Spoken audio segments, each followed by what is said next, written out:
Hello, y'all.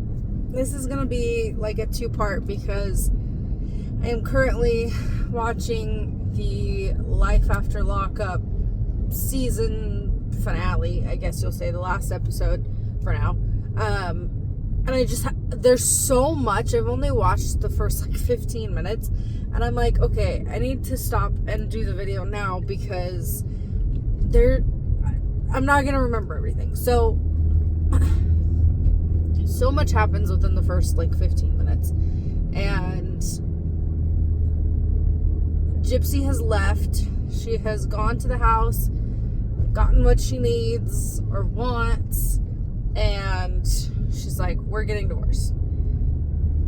So many thoughts. I'm sorry. So one, she has this conversation with Ryan over the phone after they leave, or after she leaves, and he is saying, I still miss you, I still want this, I still love you. And she's like, I don't. She's like, this didn't make sense. She said, I'm already going down a path that I can't change, or something like that. And it's like, you can always change the path you're going. I don't quite know what she meant by that. Because by that, she was trying to say I'm already with Ken, but I don't know. It was just a very weird thing. But also, while she is talking to Ryan on the phone, she is wearing this shirt that says your trauma. Like, why would you wear that? You are people's trauma. And yes, you have your own trauma, but you are people's trauma. You're Ryan's trauma right now. And she keeps saying, I'm sorry, I can't give you what you need. She's just beating around the bush at this point. She's like, I just want you to be able to get who can love you, and I still love you, but no. And she even said, I feel like meeting up would give you false hope. Even this phone call is giving you false hope. But then she's like, all right, I'll text you later. It's like, just cut off communication then. If you know that you're giving him false hope and you don't want to give him false hope, why not just cut off communication? I mean, yeah, divorces are sticky, but you can cut off communication and communicate through a lawyer. That's how a lot of people do it. So the other thing, she gets her stuff. She gets home to Rod and Christy's house.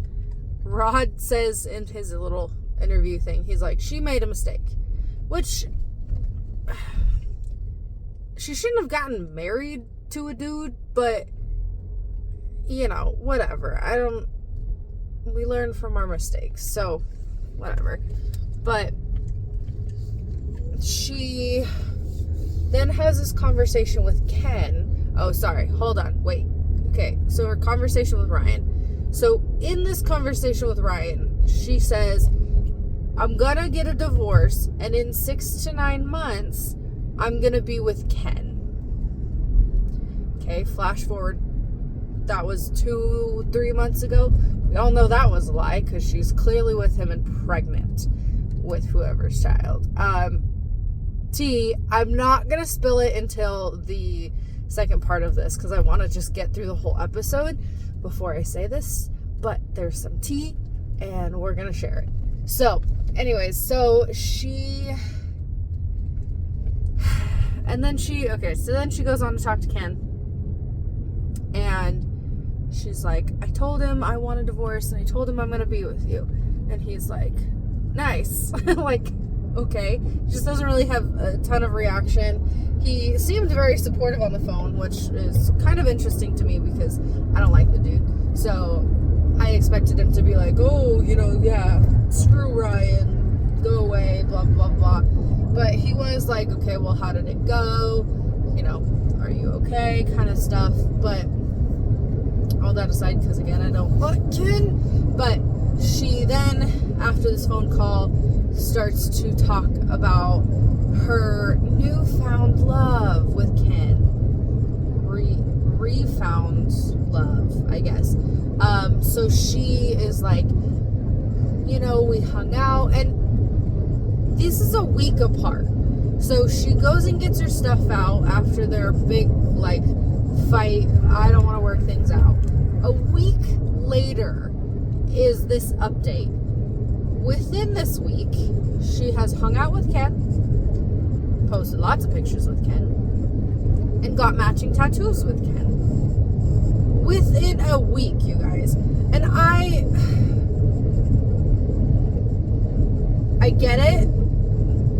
Like, she says the heart wants what the heart wants. When you know it's right. No, I'm not even going to go there.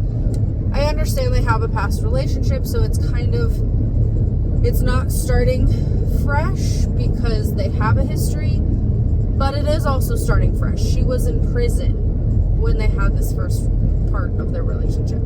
So, I don't know. Moving too fast? Probably. Little girl, calm down. So she's talking about how they hung out and it was just so perfect, and they wanted huskies, so they got their matching husky tattoo, and blah blah blah blah blah, and it's just so perfect, and I'm just so in love, and I'm like a little kid, and I don't know, it's kind of exhausting for me to watch, just because like emotionally exhausting, just because she's so naive. Like, with Ryan, she just didn't get it. I mean, relationships are hard. Ryan even said it. Relationships are hard. You gotta work. And the problems that she was putting forward, oh, well, he has baggage, I have baggage. That's not it. She wanted to go have sex with Ken.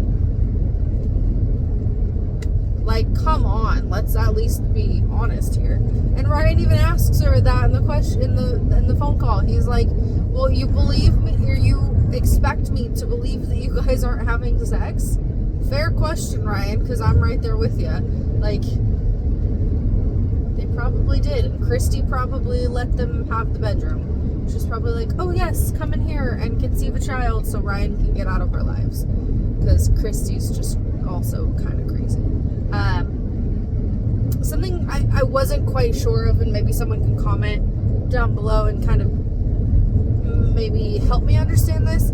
So in the phone call with Ryan, she's saying, so you're gonna try to get me on adultery. And I have never been married nor divorced, so I don't know if that is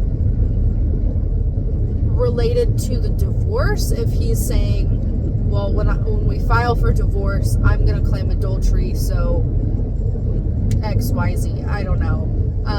Or if he's saying on social media, like, I'm going to get you, I'm going to come after you, I'm going to tell everyone that you were committing adultery. I don't understand that part. I don't really get the adultery part, unless he was literally just trying to say you're committing adultery. But she specifically says, you're going to get me on adultery. That's what you're going to try to do. So, not quite sure what all of that meant. So, if you know, comment below. Yikes. I'm going to upload part 1, and then I'm going to finish part 2. I have to call the vet because I think my dog's sick, and I think I might have to take her in. So it's almost 9 o'clock. They open at 9 o'clock. I'm going to call and see if I can talk to a vet really quick and see if I need to bring her in. I really hope I don't, because the vet is very hard for me to get to because they don't open until 9 and school starts at 9. And I can't really miss any hours from school, but my dog is my dog. And also, money is very rough right now, but we do what we do to our animals. Have 4 animals. I have fully accepted that they all are going to need vet care. So that's what we have a savings account for. So I have to call them, and then I'm going to finish watching the episode, and I will post part 2 maybe later today.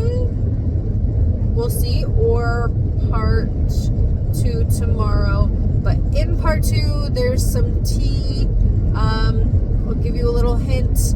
If anyone knows without a crystal ball, she is maybe very close to Gypsy Rose and the family, and she's got some tea. So we're holding out tight for all of that. But I'll see you guys later. I'm gonna go finish the episode. Bye.